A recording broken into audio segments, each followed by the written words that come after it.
Hello, and welcome to the second half of Podcast 3.4. Today we're going to be focusing on human population growth and its impact on the environment around us. For Kalani High School, this is the Allaire Report, and I'm your host, Mr. Allaire.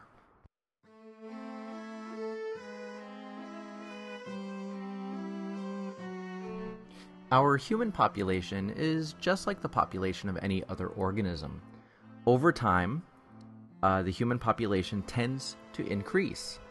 This is because our birth rate has usually been greater than our death rate. Although there have been some historical instances where that's been reversed, overall our population has increased over time.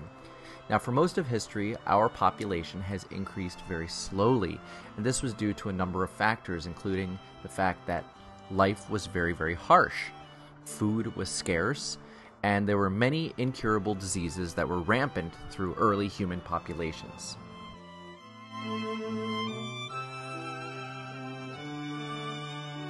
Two major factors that have contributed to a dramatic increase in human population, is agriculture and industry.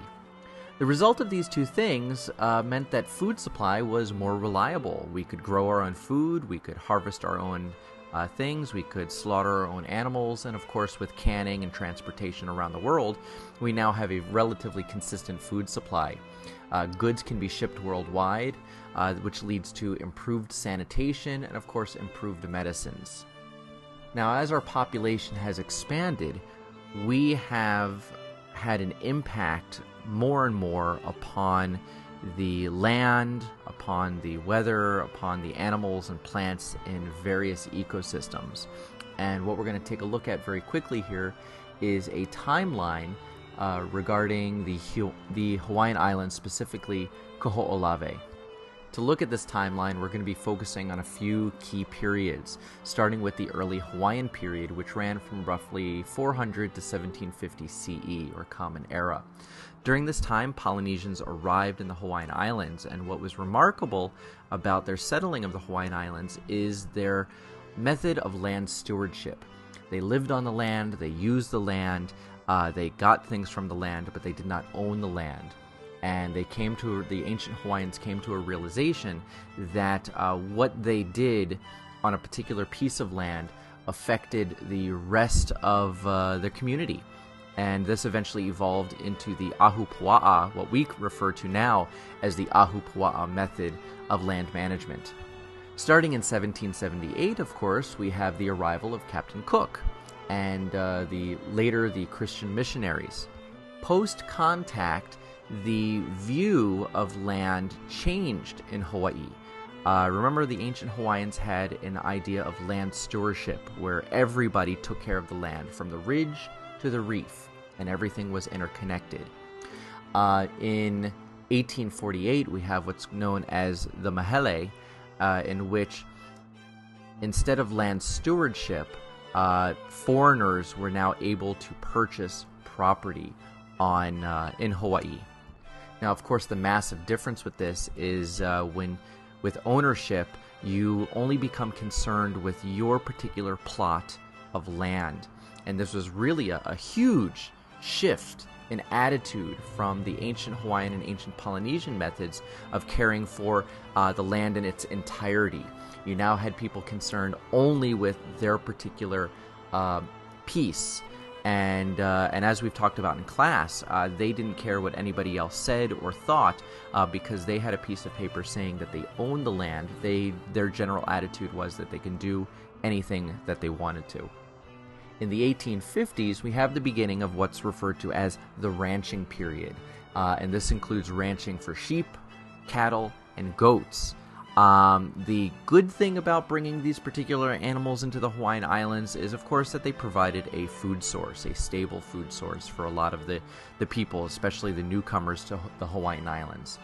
The major downside to these animals is that they are scavengers, and they ravaged the plants on islands such as Kahoolawe. And of course, when they ravage the plants, when they eat the plants, they kill the plants.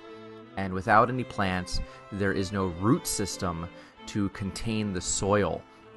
And what was found in the late 1800s, early 1900s, is that islands such as Kahoolawe were literally eroding into the ocean. Now, on Kahoolawe in particular, we have a period of time known as the military period. And although we do have bases on many of the Hawaiian islands, Kahoolawe was the only island to be used as a target and used for active live-fire military training.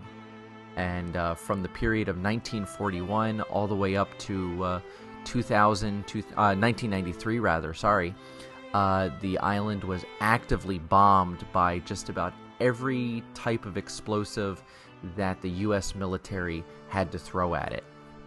Of course, this bombing added to the soil erosion. So what the sheep, goats, and cattle did on Kahoolawe, what they started on Kahoolawe, the military continued through their bombing and fires and live fire exercises. Because again, as you kill off the plants in a place, there is no root system to hold onto the soil. And slowly but surely, the island and the soil are washed away into the ocean. Now, through grassroots efforts throughout the 70s and the 80s, bombing was eventually stopped in 1990, and in 1993, Congress voted to end military use of Kahoolawe.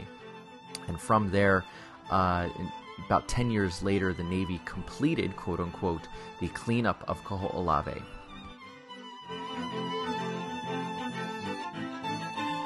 Thankfully today, we have more of a responsive attitude towards environmental concerns. I'm not sure personally if I don't think the pendulum will swing all the way back to us being a completely, back to that idea of land stewardship.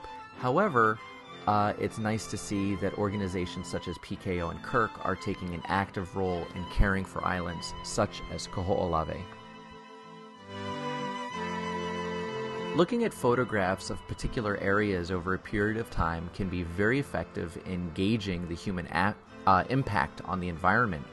If we take a look at these three photographs taken in 1928, 49, and 1971 respectively, you can see a definite change in the structure of the environment from a very rural area to a very urban area.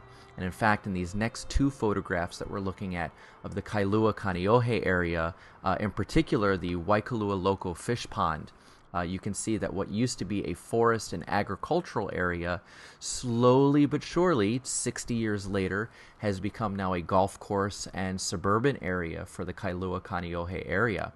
In fact, the only reason why the Waikalua Loco fish pond still exists is because there is a nonprofit organization that cares for it specifically for educational purposes.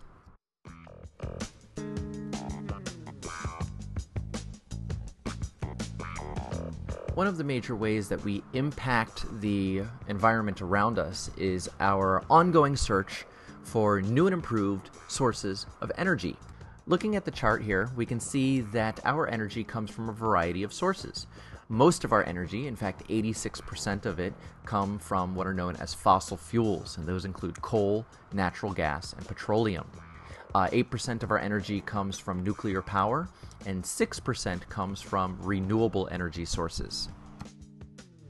Fossil fuels can be defined in a variety of ways. Fossil fuels are carbon-based energy sources that need to be burned in order to release their energy.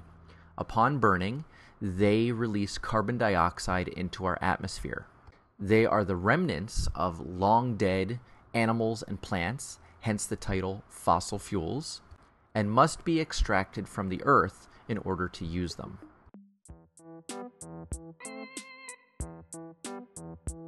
Currently, nuclear power makes up about 8% of the energy that we use in the United States. Will that grow over time? Who knows? There is a current push these days to use what are referred to as alternative fuels, including wind, solar, wave, geothermal, and biomass sources of energy. Alternative fuel sources have very little impact on the environment. They do require some technology in order to harness those power sources. However, unlike burning coal, oil, and gasoline, these energy sources do not release any toxic emissions into the atmosphere. We do not have to go into the earth in order to find them. Therefore, the impact on the environment is very, very low.